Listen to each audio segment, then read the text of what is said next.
ಮೂಡ ಹಗರಣ, ಮೂಡಾದಲ್ಲಿ ಸೈಟ್ ಹಂಚಿಕೆಯ ಪ್ರಕರಣಗಳು ಇವೆಲ್ಲವೂ ಕೂಡ ಬಹಳ ದೊಡ್ಡ ಸದ್ದು ಮಾಡ್ತಾ ಇದ್ದಾವೆ. ಯಾಕಂದರೆ ಕರ್ನಾಟಕದ ಮುಖ್ಯಮಂತ್ರಿ ಅವರ ಪತ್ನಿಯ ಹೆಸರಿನಲ್ಲಿ ಪಡೆದಿರುವಂಥ 14 ಪರಿಹಾರ ರೂಪದ ಸೈಟ್ಗಳು, ಈಗ ಅದನ್ನು ಅವರು ವಾಪಸ್ ಕೊಟ್ಟಿರ್ಬೋದು, ಮೂಡಾಗೆ ವಾಪಸ್ ಕೊಟ್ಟಿರ್ಬೋದು, ಅವರ ಬಳಿಯಲ್ಲಿ ಸೈಟ್ ಇಲ್ಲದೆ ಇರ್ಬೋದು. ಆದರೆ ಈ ವಿಚಾರಕ್ಕೆ ಸಂಬಂಧಪಟ್ಟಂತೆ ಪ್ರಕರಣ ದಾಖಲಾಗಿ ಆ ಕಡೆಯಿಂದ ಲೋಕಾಯುಕ್ತ ತನಿಖೆ, ಈ ಕಡೆಯಿಂದ ಇಡಿ ತನಿಖೆ, ನಡುವೆ ಸಿಬಿಐಗೆ ತನಿಖೆ ಬೇಕಾ, ಇವೆಲ್ಲವೂ ಕೂಡ ನಡೀತಾ ಇರುವುದರ ನಡುವಿನೇ JDSನ ಶಾಸಕ ಮಾಜಿ ಸಚಿವ GT ದೇವೇಗೌಡರು ಈಗ ಮೂಡಾ ಸುಳಿಯಲ್ಲಿ ಸಿಲುಕಿದ್ದಾರೆ.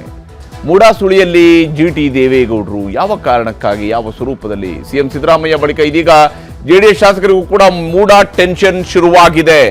ಮೂಡಾದ ಟೆನ್ಷನ್ ಈಗ GT ದೇವೇಗೌಡರನ್ನು ಕೂಡ ಕಾಡೋದಕ್ಕೆ ಶುರುವಾಗಿದೆ. ಈ ಪ್ರಕರಣವನ್ನು ಕೂಡ ಈಗ ಲೋಕಾಯುಕ್ತಕ್ಕೆ ಕೊಂಡೊಯ್ದಿದ್ದಾರೆ. ಚಾಮುಂಡೇಶ್ವರಿ ಕ್ಷೇತ್ರದ JDS ಶಾಸಕ GT ದೇವೇಗೌಡರ ವಿರುದ್ಧ ದೂರನ್ನ ದಾಖಲಿಸಲಾಗಿದೆ. ಈ ದೂರನ್ನು ದಾಖಲಿಸಿರುವಂಥದ್ದು ಒನ್ಸ್ ಅಗೇನ್ ಸ್ನೇಹಮಯಿ ಕೃಷ್ಣ ಅವರು ಈ ದೂರನ್ನು ದಾಖಲಿಸಿದ್ದಾರೆ. ಮೈಸೂರು ಲೋಕಾಯುಕ್ತರಿಗೆ GTD ವಿರುದ್ಧ ದೂರು ಸಲ್ಲಿಸಿದ್ದಾರೆ ಸ್ನೇಹಮಯಿ ಕೃಷ್ಣ. GT ದೇವೇಗೌಡರು ಕೂಡ ಮೂಡಾದಲ್ಲಿ ಸೈಟ್ ಅನ್ನ ಪಡ್ಕೊಂಡಿದ್ದಾರೆ. ಅದು ಹೇಗೆ? ಬೇನಾಮಿ ಹೆಸರಿನಲ್ಲಿ ರಾಜಕಾರಣಿಗಳು ಸೈಟ್ ಪಡೆದಿದ್ದಾರೆ ಅನ್ನುವಂಥದ್ದು ಸ್ನೇಹಮಯಿ ಕೃಷ್ಣ ಅವರ ವಾದ. ಡೈರೆಕ್ಟ್ ಆಗಿ ಅವರು ಪಡ್ಕೊಂಡಿಲ್ಲ, ಬೇನಾಮಿ ಹೆಸರಿನಲ್ಲಿ ಪಡ್ಕೊಂಡಿದ್ದಾರೆ ಅಂತೇಳಿ. ಅದು ಯಾವ ರೀತಿಯಲ್ಲಿ ಬೇನಾಮಿಯನ್ನು ಅವರು ಎಕ್ಸ್ಪ್ಲೇನ್ ಮಾಡ್ತಾ ಹೋಗಿದ್ದಾರೆ. GT ದೇವೇಗೌಡರಿಗೆ ಸಂಬಂಧಿಸಿದಂತೆ ಕೆಲ ಫೋಟೋ ಮತ್ತು ದಾಖಲೆಗಳ ಸಮೇತವಾಗಿ ಅವರು ದೂರನ್ನು ಕೂಡ ಕೊಟ್ಟಿದ್ದಾರೆ. ಯಾರು ಜಮೀನುದಾರರು ಅಂತ ಹೇಳ್ಕೊಂಡಿದ್ದಾರೋ, ಯಾರಿಂದ ಖರೀದಿ ಮಾಡಿದ್ದಾರೆ ಅಂತ ಹೇಳಿದಾರೋ ಅವರ ಜೊತೆಗೆ GT ದೇವೇಗೌಡರು ಇರುವಂತಹ ಫೋಟೋವನ್ನು ಕೂಡ ಇಲ್ಲಿ ಲೋಕಾಯುಕ್ತರಿಗೆ ಸಲ್ಲಿಸಿರುವಂತಹ ದೂರಿನ ಸಂದರ್ಭದಲ್ಲಿ ಒಪ್ಪಿಸಲಾಗಿದೆ. ಮಾಲೀಕನ ಮನೆಗೆ ತೆರಳಿ ಮಾತುಕತೆ ನಡೆಸಿದ್ದಾರೆಂದು ಹೇಳಲಾಗಿರುವಂತಹ ಫೋಟೋವನ್ನು ಬಿಡುಗಡೆ ಮಾಡಿದ್ದಾರೆ ಸ್ನೇಹಮಯಿ ಕೃಷ್ಣ ಅವರು. ಅಲ್ಲಿ GT ದೇವೇಗೌಡರು ಇದ್ದಾರೆ, ಆ ಭೂಮಿಯ ಮಾಲೀಕರು ಕೂಡ ಇದ್ದಾರೆ. ಸುಮಾರು 2.2 ಎಕರೆಗೆ ಸಂಬಂಧಪಟ್ಟಿರ್ತಕ್ಕಂತಹ ವಿಚಾರ.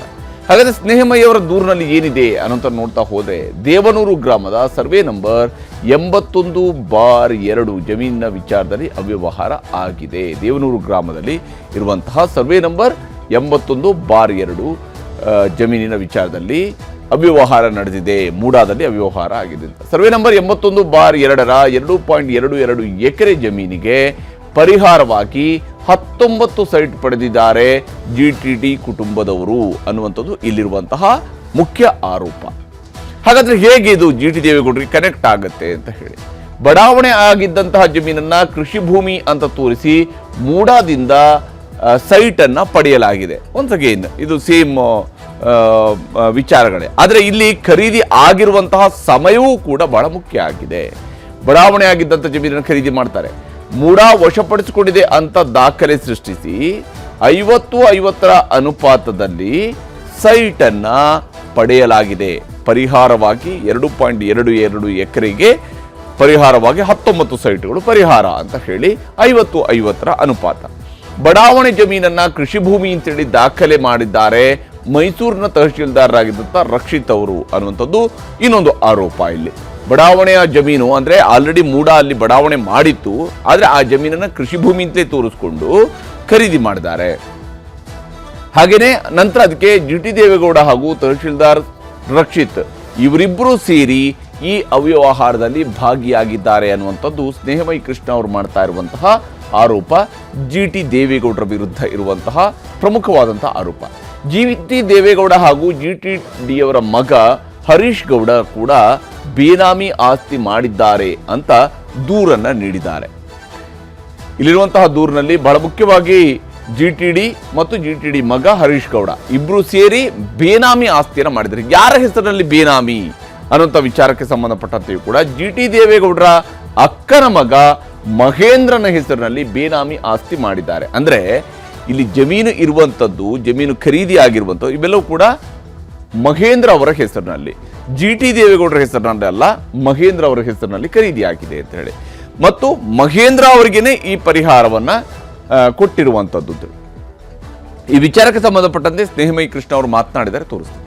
ಕೃಷಿ ಕ್ಷೇತ್ರದ ಶಾಸಕರಾದ ಶ್ರೀ GT ದೇವೇಗೌಡ ಮತ್ತು ಅವ್ರ ಮಗ GD ಹರೀಶ್ ಅವರು ದೇವನೂರು ಗ್ರಾಮದ ಸರ್ವೆ ನಂಬರ್ 81/2ರ ಮಾಲೀಕರ ಮನೆಗೆ ಹೋಗಿ ಅವ್ರ ಜೊತೆ ವ್ಯವಹಾರ ನಡೆಸಿ ಖುದ್ದಾಗಿ ಅವರು ಚೆಕ್ಗಳನ್ನು ನೀಡ್ತಾ ಇರೋದು ಸ್ಪಷ್ಟವಾಗಿ ಕಂಡು ಬಂದಿದೆ.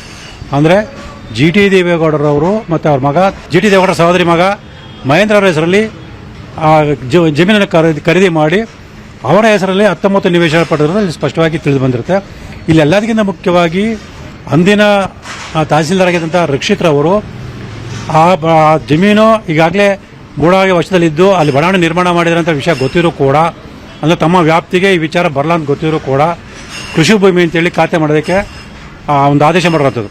ಅಂದರೆ ಇದೆಲ್ಲ ಗಮನಿಸಿದಾಗ GT ದೇವೇಗೌಡರಂಥ ಪ್ರಭಾವ ರಾಜಕಾರಣಿಗಳು ತಮ್ಮ ಅಧಿಕಾರವನ್ನು ದುರ್ಬಳಕೆ ಮಾಡಿಕೊಂಡು ಅಧಿಕಾರಿಗಳ ಮೇಲೆ ತಮ್ಮ ಪ್ರಭಾವವನ್ನು ಬೀರಿ ಬಡಾವಣೆಗಳನ್ನು ಕೃಷಿ ಭೂಮಿ ಅಂತೇಳಿ ಸುಳ್ಳು ದಾಖಲೆಗಳನ್ನು ಸೃಷ್ಟಿ ಮಾಡಿಕೊಂಡು ಆ ಒಂದು ದಾಖಲೆಗಳ ಆಧಾರದ ಮೇಲೆ 50-50 ಅನುಪಾತದಲ್ಲಿ ಬೇನಾಮಿ ಹೆಸರಲ್ಲಿ ನಿವೇಶನ ಪಡೆದಿರೋದು ಸ್ಪಷ್ಟವಾಗಿ ತಿಳಿದು ಬಂದಿರುತ್ತೆ. ಹೀಗೆ ಇಲ್ಲಿ ಸಿದ್ದರಾಮಯ್ಯನವರ ವಿರುದ್ಧ ಇದ್ದಂತಹ ಆರೋಪಗಳು ಒಂದು ಭಾಗ ಆದರೆ, ಈಗ GT ದೇವೇಗೌಡರ ವಿರುದ್ಧವೂ ಕೂಡ ಆರೋಪವನ್ನು ಹೊರಿಸಲಾಗಿದೆ. GT ದೇವೇಗೌಡರು ಹಿಂದೆನೇ ಹೇಳಿದರು 50-50 ಅನುಪಾತದಲ್ಲಿ ಪರಿಹಾರವನ್ನು ಪಡ್ಕೊಳ್ಳುವಂಥದ್ದು ಇದೆಲ್ಲ ಕ್ರಮ ಇದೆ, ನಾವು ಎಲ್ಲ ಮಾಡ್ಕೊಂಡಿದ್ದೀವಿ, ಹಾಗಾಗಿ ಅದರ ಪ್ರಕಾರವಾಗಿ ಅಂದರೆ ಆ ನಿಯಮಗಳನ್ನು ರೂಪಿಸ್ತೀವಿ, ಅದರ ಪ್ರಕಾರವಾಗಿ ಪರಿಹಾರ ಪಡೆದಿದ್ದಾರೆ, ಅದರಲ್ಲಿ ಏನು ತಪ್ಪಿದೆ, ಸಿದ್ದರಾಮಯ್ಯನವರು ಪಡೆದಿರೋದ್ರಲ್ಲಿ ಏನು ತಪ್ಪಿದೆ, ಸಿದ್ದರಾಮಯ್ಯನವ್ರ ಪತ್ನಿಯವರು ಪಡೆದಿರೋದ್ರಲ್ಲಿ ಏನು ತಪ್ಪಿದೆ ಅನ್ನುವಂತಹ ಮಾತುಗಳನ್ನು ಕೇಳ್ತಾ ಇದ್ದಾರೆ. ಈಗ GT ದೇವೇಗೌಡರ ಅಳಿಯನ ಹೆಸರಿನಲ್ಲಿ ಬೇನಾಮಿ ಆಸ್ತಿ ಮಾಡಲಾಗಿದೆ ಅನ್ನುವಂಥ ಆರೋಪವನ್ನು ನೇಮೈ ಕೃಷ್ಣ ಅವರು ಮಾಡ್ತಾ ಇದ್ರೆ, ದೂರು ಸಲ್ಲಿಕೆ ಆಗಿದೆ. ದೂರು ಸಲ್ಲಿಕೆ ಆದ ನಂತರ ಏನೆಲ್ಲ ನಡೆಯುತ್ತೆ, ಯಾವ ಸ್ವರೂಪದಲ್ಲಿ ಇದರ ಬಗ್ಗೆ ತನಿಖೆ ನಡೆಯುತ್ತೆ, ಇದರ ಸತ್ಯಾಂಶ ಏನು ಹೊರ ಬರುತ್ತೆ ಅನ್ನೋಂಥ ನೋಡಬೇಕಾದ್ರೆ GT ದೇವೇಗೌಡರು ನಿರಾಕರಿಸಿದ್ದಾರೆ. ಇದು ನನಗೆ ಸಂಬಂಧಿಸಿದಲ್ಲ, ನನ್ನ ಅಳಿಯಂಗೆ ಸಂಬಂಧಿಸಿರ್ತಕ್ಕಂಥ ವಿಚಾರ, ನನಗೂ ಇದಕ್ಕೂ ಯಾವುದೇ ಇದಿಲ್ಲ, ನಾನು ಯಾವುದೇ ಪ್ರಭಾವ ಬೀರಿಲ್ಲ ಅನ್ನುವಂತಹ ಮಾತುಗಳನ್ನು GT ದೇವೇಗೌಡರು ಸ್ಪಷ್ಟನೆಯನ್ನು ನೀಡ್ತಾ ಇರುವಂಥದ್ದು.